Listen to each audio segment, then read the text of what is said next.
सुनो सुनो सभी जंगलवासी सुनो।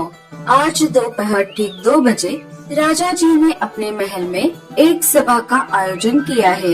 इसीलिए सभी पंछियों को ये सूचित किया जाता है दोपहर ठीक 2 बजे आप सभी राजा जी के महल में पहुंच जाए।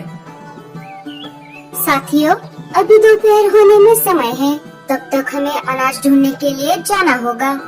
हाँ लाडो, अनाज लेकर वापस आते आते दोपहर हो जाएगी और आते ही हम सब मिलकर राजा जी के महल में जाएंगे। हाँ, ये सही रहेगा। चलो फिर हम चलते हैं। सारे अनाज की खोज में निकल पड़ते हैं। अनाज लेकर वापस आते आते उन्हें दोपहर हो जाती है। सारे अपना अपना अनाज अपने अपने घोंसले में रख देती है और राजा जी के महल पहुंच जाती है। लगता है सारे पंछी आ गए हैं। मैं सभा को शुरू करता हूँ। साथियों, जैसा कि आप सबको पता है, हर साल ठंड के मौसम में हम हमारे जंगल में जिन जिन पंछियों के बच्चे 1 साल के हो गए हैं, उनके लिए एक कंपटीशन का आयोजन करते हैं। उसमें जो भी पंछी भाग लेंगे, उन्हें 1 हफ्ते में अपने माँ बाप की मदद लिए बिना खुद से एक नया घोंसला बनाना पड़ता है और पूरे हफ्ते के लिए अनाज और पानी की व्यवस्था भी खुद ही करनी पड़ती है और जो भी संकट आए उसका सामना भी खुद ही करना पड़ता है। इस कंपटीशन में जो भी पंछी जीतता है, उसे मेरी तरफ से एक इनाम भी मिलता है। तो हर साल की तरह इस साल भी हम इस कंपटीशन का आयोजन करने जा रहे हैं। आज से ठीक 2 दिन बाद ये कंपटीशन शुरू होगी। तब तक आप अपने बच्चों को कंपटीशन के बारे में सब कुछ सिखा सकते हो। उसके लिए आप अपने बच्चों के नाम सुंदर उल्लू के पास दे दो। ये राजा भी ना पागल है, पागल। पहले नहीं बता सकता था। जिन जिन पंछियों के बच्चे 1 साल के ऊपर के हो गए हैं, सिर्फ उनके लिए सभा बुलाई है। खामखा मेरा समय बर्बाद कर दिया। मेरी अच्छी खासी दोपहर की नींद खराब हो गई। लाडो, रानो और गोरी के बच्चे 1 साल के हो गए थे।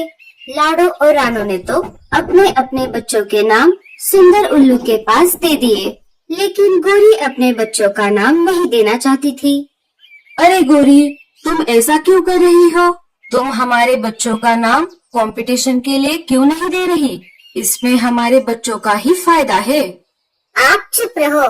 मेरे बच्चे भले ही 1 साल के हो गए हैं, लेकिन मेरे लिए वो अभी भी बच्चे हैं। मैं मेरे लाडले बच्चों को 1 हफ्ते के लिए मुझसे अलग नहीं कर सकती। अरे गोरी, माँ बाप जिंदगी भर बच्चों के साथ नहीं रहते। कभी ना कभी बच्चों को अपने पैरों पर खुद से खड़ा होना ही पड़ता है। नहीं नहीं, जब तक मैं जिंदा हूँ, मैं मेरे बच्चों को अकेला कहीं पर भी जाने नहीं दूंगी, चाहे कुछ भी हो जाए। कालू गोरी की बात ना मानते हुए महल जाकर अपने बच्चों के नाम देकर आ जाता है। इधर रानो और लाडो 2 दिनों में अपने अपने बच्चों को कंपटीशन के लिए तैयार कर देती है। 2 दिन बीत जाते हैं और कंपटीशन शुरू होने का दिन आ जाता है। आपने मुझे बिना बताए मेरे बच्चों का नाम देकर अच्छा नहीं किया कालू जी। मेरे प्यारे बच्चों, तुम दोनों चिंता मत करो। तुम्हें जितना आता है उतना ही करना और जीतने का टेंशन मत लेना। तुम हार भी गए तो मुझे कोई चिंता नहीं है। मैं हूँ ना तुम दोनों को संभालने के लिए। तीनों के बच्चों को घोंसला बनाने के लिए एक एक पेड़ दिया जाता है। कंपटीशन शुरू हो जाती है। भैया, हम हमारा घोंसला कौन सी चीज से बनाने वाले हैं? हम हमारा घोंसला लकड़ी और बेल से बनाएंगे। चलो हम सामान इकट्ठा करने चलते हैं। भैया, हम हमारा घोंसला घास फूस से बनाते हैं। चलो हम घास फूस इकट्ठा करते हैं। अरे जग्गू, हमारा क्या प्लान है? मुझे नहीं पता। माँ ने तो हमें कुछ भी नहीं बताया। अब यहाँ पर आसपास जो भी मिलेगा, हमें उसी से हमारा घोंसला बनाना पड़ेगा। पिंकी और टीलू वहाँ से निकलकर घोंसला बनाने का सामान जमा करने के लिए निकल पड़ते हैं।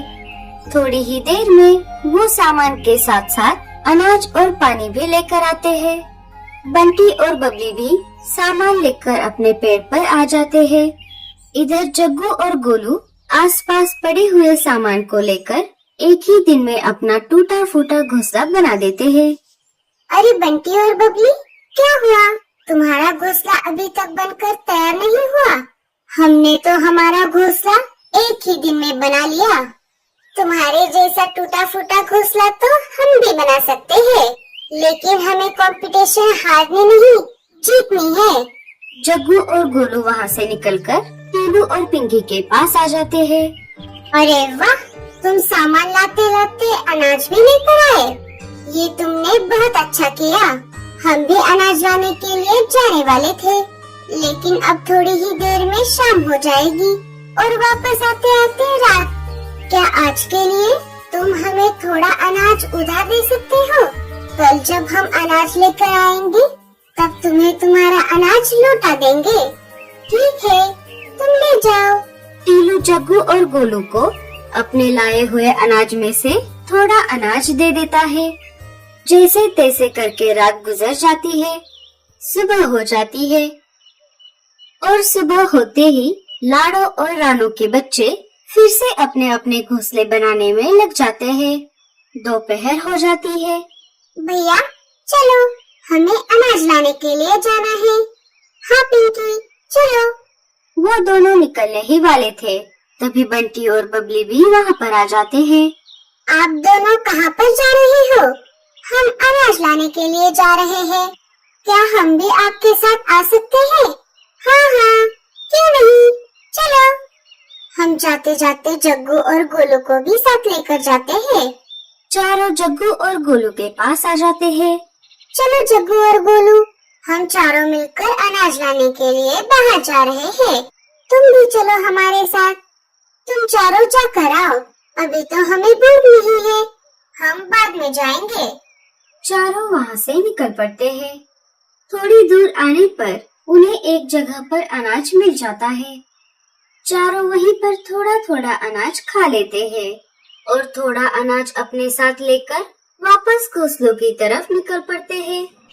वो वापस आ ही रहे थे, तभी उन्हें एक शिकारी चील शिकार की तलाश में घूमता हुआ दिखाई देता है।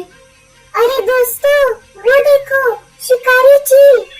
भैया, हमें छुपना होगा। हाँ हाँ, चलो चलो, आओ मेरे पीछे पीछे। चारों वहाँ से निकलकर एक बड़े से पेड़ के पत्ते के पीछे छुप जाते हैं। अरे, ये बच्चे कहाँ पर गए? अभी अभी तो यहीं पर थे। चलो, कोई बात नहीं, मैं कोई और शिकार देखता हूँ। शिकारी चील वहाँ से चला जाता है। अच्छा हुआ दोस्तों, हम सब छुप गए, नहीं तो ये चील हमें खा जाता। हाँ भैया, टीलू और पिंकी की वजह से हम बच गए। शिकार के सामने आने पर हमें छुपना चाहिए, ये बात माँ ने हमें बताई थी, लेकिन हम उसे भूल गए। हम जब भी माँ के साथ अनाज लाने के लिए बाहर जाते थे, तब कभी कभी हमारा सामना शिकारी पंछी से हो जाता था। तब माँ ने हमें सिखाया था, हम शिकारी पंछी का सामना नहीं कर सकते, उस वक्त हमें छुपना चाहिए, इसीलिए हमें सब याद है। चलो दोस्तों, अब हमें चलना चाहिए, थोड़ी ही देर में अंधेरा हो जाएगा। चारों वहाँ से निकलकर वापस घोंसलों की ओर निकल पड़ते हैं। धीरे धीरे दिन बीतने लगते हैं और कंपटीशन का आखिरी दिन आ जाता है। चलो, बस आज की रात जैसे तैसे गुजर जाए, कल हम हमारे घर वापस जाएंगे। लाडो और रानू के बच्चों ने अपने अपने घोंसले बना लिए थे, सारे घोंसलों में बैठे हुए थे। तभी शिकारी चील वहाँ पर आ जाता है। सुना है इस जंगल में कोई कंपटीशन चल रही है और कुछ पंछियों के बच्चे अकेले इन घोंसलों में रह रहे हैं। आज कंपटीशन का आखिरी दिन है। आज रात होते ही मैं इनके घोंसलों पर हमला करूंगा और एक एक करके सारे पंछियों को खा जाऊंगा। रात हो जाती है और रात होते ही शिकारी चील वहाँ पर आ जाता है। पहले तो वो जग्गू और गोलू के घोंसले के पास आ जाता है और अपने पंजों से घोंसला तोड़ देता है। वाह वाह वाह वाह, कौवे के बच्चे। मुझे कौवे के बच्चों का शिकार करना बहुत अच्छा लगता है। हमें मत मारो, हमें छोड़ दो। अरे वो देखो, इतना बड़ा पंछी हमारी तरफ आ रहा है। कहाँ है वो? जैसे ही चील ने पीछे मुड़कर देखा, जग्गू और गोलू वहाँ से भाग गए और बंटी बबली के घास फूस के घोंसले के पास आ गए और दरवाजा खटखटाने लगे। जल्दी से दरवाजा खोलो, हमें अंदर ले लो। जैसे ही बंटी दरवाजा खोलता है, दोनों अंदर आकर अंदर से दरवाजा लगा लेते हैं। अरे क्या हुआ? तुम इतना डरे हुए क्यों हो? बाहर शिकारी पंछी आया है, उसने हमारा घोंसला तोड़ दिया। हमने उसका ध्यान भटकाया और यहाँ पर भागकर आ गए। शिकारी चील बंटी और बबली के घर के बाहर आ जाता है। मुझे पता है तुम दोनों इसी घोंसले में छुपे हो। रुको, मैं अभी इस घोंसले को तोड़ देता हूँ। शिकारी चील अपने एक ही पंजे में बंटी और बबली का घास फूस का घर तोड़ देता है। अरे वो देखो, राजा जी और सिपाही यहीं पर आ रहे हैं। शिकारी चील पीछे मुड़कर देखता है, तभी चारों वहाँ से निकलकर पिंकी और टीलू के लकड़ी और बेल से बने घर के बाहर आ जाते हैं और दरवाजा खटखटाते हैं। खोलो, जल्दी से दरवाजा खोलो, हमें अंदर ले लो। टीलू दरवाजा खोल देता है। चारों जल्दी से अंदर आ जाते हैं। अरे क्या हुआ? आप सब इतने डरे हुए क्यों हो? बाहर शिकारी पंछी आया है, उसने हम दोनों के घर तोड़ दिए और अब वो यहीं पर आ रहा है। लगता है अब हम नहीं बच पाएंगे।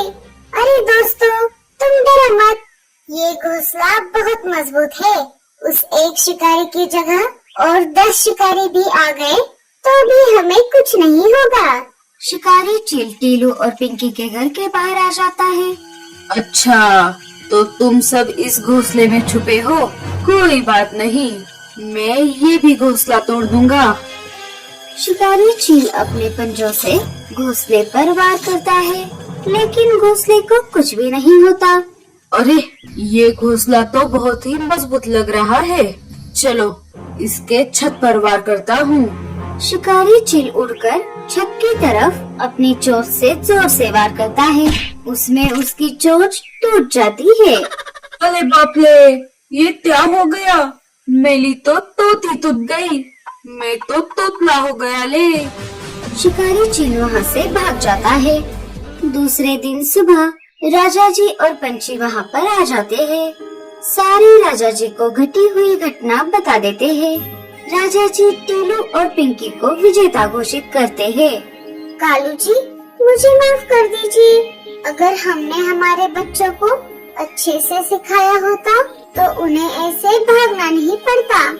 हाँ गोरी, वो तो अच्छा हुआ। लाडो ने अपने बच्चों को एक मजबूत घोंसला कैसे बनाते हैं ये पहले ही सिखाया था।